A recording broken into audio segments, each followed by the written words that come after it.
Pensioners, makinig po kayo ng mabuti. May balitang sigurado ang ikatutuwa ninyo at ng inyong pamilya at hindi ito ordinaryong update. Sa wakas, na-release na ang second tranche ng SSS pension at hindi lang iyon. May kasabay pa itong one-time cash payment mula mismo sa SSS at GSIS. Marami ang hindi makapaniwala noong una pero ito ay opisyal na at siguradong may direktang epekto sa inyong bulsa. Kaya bago pa kumalat ang mga maling impormasyon at bago pa kayo malito sa mga haka-haka, dito ninyo malalaman ang buong detalye, malinaw, diretso at kompleto. Siguraduhin ninyong tapusin ang video na ito dahil bawat minuto ay may impormasyong makakatulong upang masiguro ninyong hindi kayo mahuhuli at hindi mawawala ang benepisyong nakalaan para sa inyo. Magandang araw po sa inyong lahat. Simulan natin sa malinaw na pagpapaliwanag kung ano ang nangyari. Opisyal na naipamahagi na ang ikalawang tranche ng SSS pension para sa mga kwalipikadong pensioner at kasabay nito nagkaroon ng one-time cash payment mula sa SSS at GSIS na layuning magbigay ng dagdag na lunas sa pagtaas ng gastusin. Ang balitang ito ay napaka-importante dahil maraming pamilya ang umaasa sa pensyon bilang pangunahing pinagkukunang panggastos. Ang kombinasyon ng regular na pension at isang beses na cash payment ay maaaring magbigay ng puwang upang makabili ng mga gamot, makabayad ng kuryente at tubig, o maglaan ng maliit na tulong para sa mga emergency na hindi inaasahan. Alam natin na hindi pantay-pantay ang epekto ng inflation sa bawat tahanan. Para sa ilang pensioner, isang linggong halaga ng gamot o isang buwan ng bilihin ang maaaring mabayaran mula sa dagdag na ito.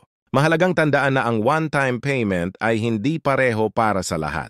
Ang eksaktong halaga at kung sino mismo ang kwalipikado ay nakadepende sa mga internal na pulisiya ng SSS at GSIS at sa personal na record ng bawat pensioner. Ngunit ang maganda rito, karamihan ng proseso ng pamamahagi ay automatiko kaya hindi na kailangan pang pumasok ng maraming papeles kung ang inyong bank, account at impormasyon ay naka-update sa kanilang sistema. Para sa maraming pensioners, ang pinakamagandang bahagi ng bagong paglabas na ito ay ang pagiging madali ng proseso. Kung tama ang nakalagay na bank account o ATM details sa SSS GSIS record nyo, kadalasan otomatiko nang idedeposito ang second tranche at ang one-time cash payment sa inyong account. Para sa iba naman na naka-enroll sa mga electronic payment channels gaya ng ATM o e-wallet na kinokonekta sa kanilang pension system, makikita ninyo agad ang dagdag sa inyong balance.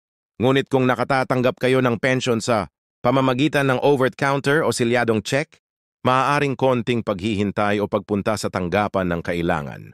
Kaya mahalagang i-verify muna ang inyong payment mode. Kung nais ninyong malaman kung kwalipikado kayo o kung ano ang eksaktong halaga na matatanggap ninyo, narito ang mga practical na hakbang. Una, i-check ang inyong account balance sa pamamagitan ng inyong bank app or ATM. Pangalawa, mag-login sa SSS o GSIS online portal kung kayo ay nakarehistro. Pangatlo, kontakin ang opisyal na hotline o social media page ng SSS GSIS para sa kumpirmasyon. Kung hindi kayo marunong mag-online, magpatulong sa isang miyembro ng pamilya o kapitbahay na mapagkakatiwalaan. Para makita ang mga update, laging itanong muna sa opisyal na channel. Iwasan ang mga third party na nag-aalok ng mabilisang solusyon na kadalasan humihingi ng bayad.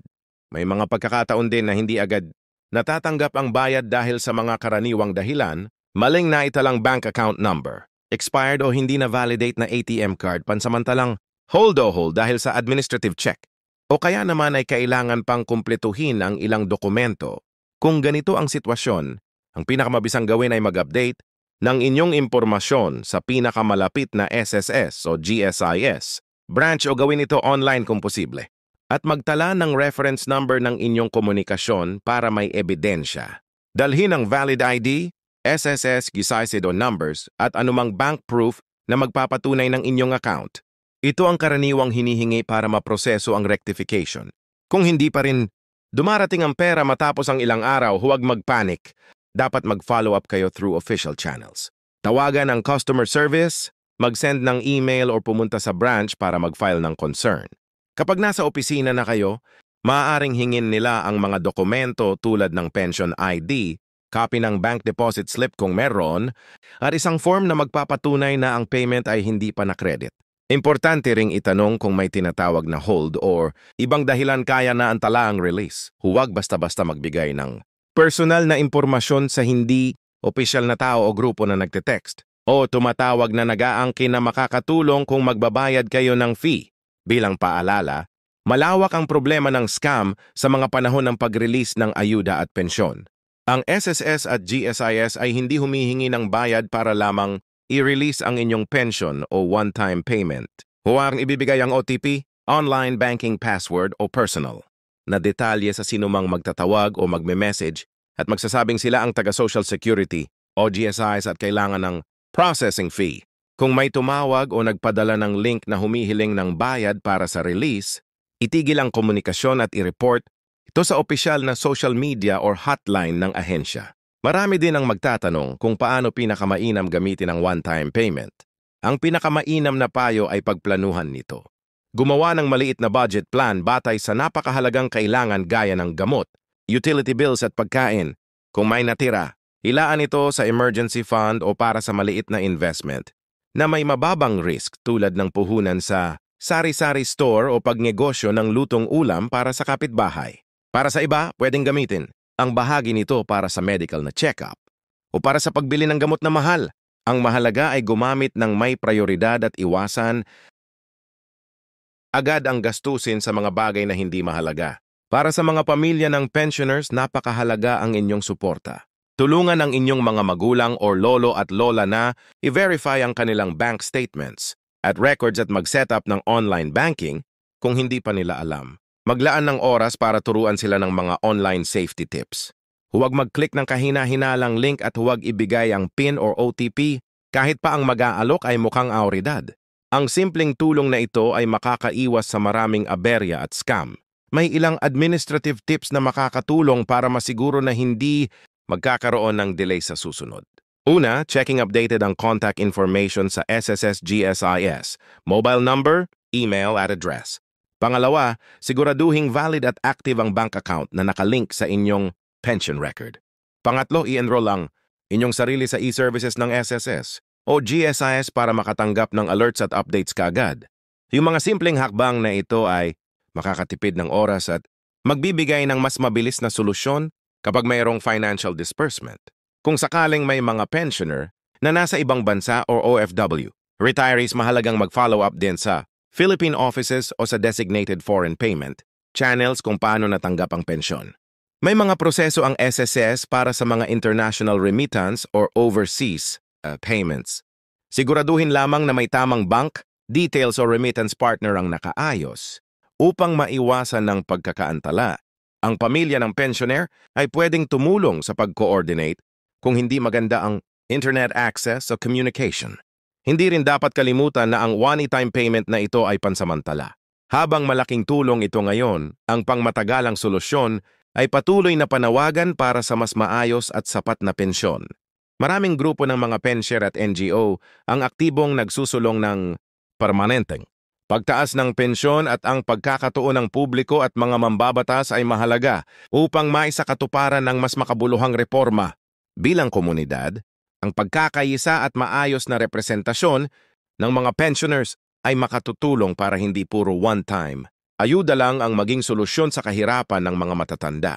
Mahalaga ring pag-usapan ang mental at emosyonal na aspeto. Para sa maraming pensioners, ang dagdag na bayad ay hindi lang pera. Ito ay kapayapaan ng isip.